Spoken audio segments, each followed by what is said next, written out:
দেখো রাত 12টার আপডেট অনুসারে অলরেডি কিন্তু আমাদের লাকরাল সেকশন কার্নিভাল ইভেন্ট স্পেশাল যে আমাদের এন্ট্রি অ্যানিমেশনের ফ্যাডিটুল ইভেন্টে রয়েছে এটা কিন্তু চলে এসেছে। এখন চলো আমরা এই ফ্যাডিটুল ইভেন্টটি কমপ্লিট করি। আর দেখে যে ফ্যাডিটুল ইভেন্ট থেকে আমাদের এই এন্ট্রি অ্যানিমেশনটি বের করতে কত কি ডায়মন্ডের প্রয়োজন হয়। তবে ফ্যাডিটুল ইভেন্টটি কমপ্লিট করে এন্ট্রি অ্যানিমেশনটি বের করে দেখানোর আগে তোমাদের জন্য স্পেশাল গিভওয়ের একটি অ্যানাউন্সমেন্ট রয়েছে। তোমরা এই ভিডিওতে যত হাজার লাইক করে দিবা প্রত্যেক 1000 লাইকের জন্য একটি নয় দুটি নয় মোট 3টা করে কিন্তু উইকলি গিভওয়ে পেয়ে যাবে। গিভওয়েতে পার্টিসিপেট করতে বেশি কিছু না, জাস্ট এই ভিডিওতে লাইক করা থাকতে হবে, চ্যানেলটা সাবস্ক্রাইব করা থাকতে হবে, আর তোমাদের ইউআইটা কিন্তু অবশ্যই কমেন্ট সেকশনে দিতে হবে। আর হ্যাঁ, চ্যানেলটা সাবস্ক্রাইব না করে কিন্তু ইউআইটার কমেন্ট সেকশনে দিলে লাভ নেই। তোমরা কিন্তু আগে চ্যানেলটা সাবস্ক্রাইব করবে, এরপর কিন্তু তোমাদের ইউআইটার কমেন্ট সেকশনে। বেশি কথা বলছি না, আমি কিন্তু কার্নিভাল ইভেন্ট স্পেশাল যে এন্ট্রি অ্যানিমেশনের ফ্যাডিটুল ইভেন্টটি রয়েছে এটা কমপ্লিট করার জন্য লাকরাল সেকশন থেকে চলে যাচ্ছে। তো এখানে আমাদের ফ্যাডিটুল ইভেন্টের মেন ডিওড হিসেবে কিন্তু কার্নিভাল ইভেন্ট স্পেশাল যে এন্ট্রি অ্যানিমেশনটা রয়েছে এটা কিন্তু রাখা হয়েছে। আশা করি বুঝতে পারছো এই এন্ট্রি অ্যানিমেশনটা কিন্তু হচ্ছে আমাদের ইভেন্টের মেন আইটেম ডিওড। আমি তোমাদের আগে বলেছি আবারও বলতেছি এই এন্ট্রি অ্যানিমেশনটা কিন্তু ভাই লেজেন্ডারি আছে। তবে কথা হচ্ছে এন্ট্রি অ্যানিমেশনের টাইম ডিউরেশনটা কিন্তু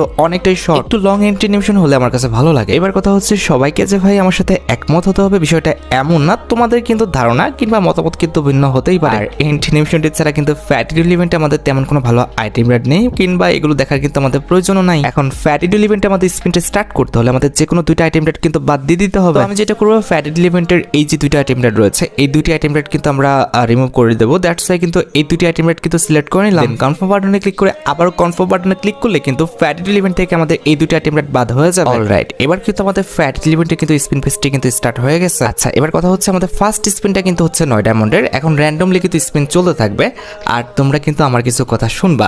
আমি কিন্তু আজকের দিনের জন্য কিন্তু তোমাদের ইভেন্টের যে ভয়েসটা দিই স্বাভাবিকভাবে ওটা দিতে পারবো না, কারণ বুঝতে পেরেছ গতকাল আমার বিয়ে হয়েছে, আজকে কিন্তু আমি শ্বশুরবাড়ি আছি। দ্যাটস ওয়াই যত ইচ্ছা করুক না কেন আমি কিন্তু ভয়েস দিতে পারবো না। তারপরেও আগের থেকে কিছু ভয়েস আমি কিন্তু অ্যাড করে রাখছি, যার কারণে এই ভিডিওটা কিন্তু এত রাত্রেবেলা কিন্তু দেওয়াটা পসিবল হয়েছে, না হলে কিন্তু জীবনও হতো না। ঠিক আছে, এখন মেন যে বিষয়টা আমি যেই কথাগুলো তোমাদের বলবো, তোমরা অনেকে আমার ওয়াইফের নাম জানতে চাইছো কিংবা ভিডিও চাইছো যে ভিডিও আসবে কি না, সামথিং অনেক কথাই বলছো, কোনো ডিটেলস চাইছো এক কথায়। কিন্তু একটা কথা বলি, আমি জাস্ট আমার ওয়াইফের নামটা জানাতে পারি, ওর নামটা হচ্ছে ছোঁয়া। ঠিক আছে, তা বাদে আর কোনো রকম ডিটেলস ছবি ভিডিও এগুলো কিচ্ছু তোমরা পাবো না, কারণ আমি ভিডিও ম্যানই কিন্তু নিই নাই। এটার কারণ আছে, কজ আমি চাই না যে আমার বউকে আমার পরিবারের লোক ছাড়া আর কেউ দেখুক। এখন বলতে পারো যে তাহলে বিয়ে করে নিয়ে আসছেন কিংবা বিয়ে বাড়িতে যে লোকগুলো আসছে এরা দেখে নাই, না সবাই দেখে নাই, পরিবারের লোক ছাড়া বাকি কেউই ঘরে ঢুকতে পারে নাই। এটা আমার করা নির্দেশ ছিল। ঠিক আছে, আর রাস্তায় আসার সময় বোরকা পরিয়ে নামানো হয়েছে। তো বুঝতে পেরেছ যে যেখানে পরিবারের লোক ছাড়া কেউ দেখে নাই সেক্ষেত্রে তো ইউটিউবে কোনোভাবেই আসবে না। জাস্ট একটা ভাই অফিসিয়াল অ্যানাউন্সমেন্ট তোমাদের দেওয়ার দরকার ছিল, সেটা আমি দিয়েছি। এটা বাদে কিন্তু আমার পক্ষে আর কোনো ডিটেলস দেওয়া পসিবল না, কিংবা আমি জীবনও দিব না, কিংবা কোনো দিন আমাকে দেখবে না যে আমার বউর সাথে কোনো রকম ভিডিও ইউটিউবে আমি আপলোড করছি। ঠিক আছে, কিংবা তার ভয়েস তোমরা জীবনও শুনবা না। এটা হলো ভাই আমার পরিবারের মানে এটা আমার পরিবারের নির্দেশ আর কি, কিংবা বলতে পারো যে আমারও সেম কিন্তু মেন্টালিটি, এটা আমি জীবনও করব না। বুঝতে পারছো, আমাকে আল্লাহ যদি ফকির বানায় খাওয়ায় মানে রাখে, যদি আমি খাইতেও না পারি তাও এগুলো আমি করব না। বোঝা গেছে? এটা আশা করি বুঝতে পারছো যে আমি কি কোয়ালিটির। সো এই বিষয়টাই যে আমি চাইলে ইউটিউবে এর আগে অনেক অনেক রকম কিছু করতে পারতাম, আমি চাইলেই কিন্তু পারতাম, আরও ফ্রেম অর্জন করতে পারতাম অনেক বাজে বাজে কাজ করে, কিন্তু এগুলো আমার দরকার ছিল না। আমি এক ডাক দিলে অনেক ইউটিউবার আসতো, অনেকেই আসতো, অনেক মেয়ে ইউটিউবার আসতো, ভিডিও বানাইতো। ঠিক আছে, অনেক টিকটকার আসতো, ভিডিও বানাইতো, কিন্তু আমার এইসব সস্তা ফ্রেমের দরকার নেই। আমি যেটা করতেছি এটাতে আমি সম্মান পাচ্ছি, তো আমার টাকার দরকার নেই। অবশ্যই টাকার দরকার আছে জীবনে বেঁচে থাকতে, কিন্তু এরকম টাকা না যার কারণে আমি 10টা বকা খাই। তো বুঝেছো, এই রিলেটেড কিচ্ছু তোমরা আমার কাছে রিকোয়েস্ট করলেও পাবে না। জাস্ট নামটা জানতে চেয়েছো, নামটা জানিয়েছি ছোঁয়া, এইটুকুই। ঠিক আছে, তোমরা তার নাম দিয়ে তাকে কংগ্রাচুলেশন জানাইতে পারো, তাকে আমি দেখাবো অবশ্যই, কিন্তু কোনোভাবে ভিডিও চেয়ে রিকোয়েস্ট করো না। ঠিক আছে, ওটা পাবা না, রিকোয়েস্ট করলেও পাবা না, ছবি তো আরও পাবা না, ব্লার করেও পাবা না, কোনোভাবেই পাবা না। সোশ্যাল মিডিয়াতে আমি পোস্ট করতে দিই নাই কাউকে, আমার আত্মীয়দের মধ্যে কাউকে, সেখানে তো ভাই আমি তো করবই না। তো আশা করি বুঝতে পেরেছো, সবটুকু বিষয় তোমাদের এক্সপ্লেন করেছি।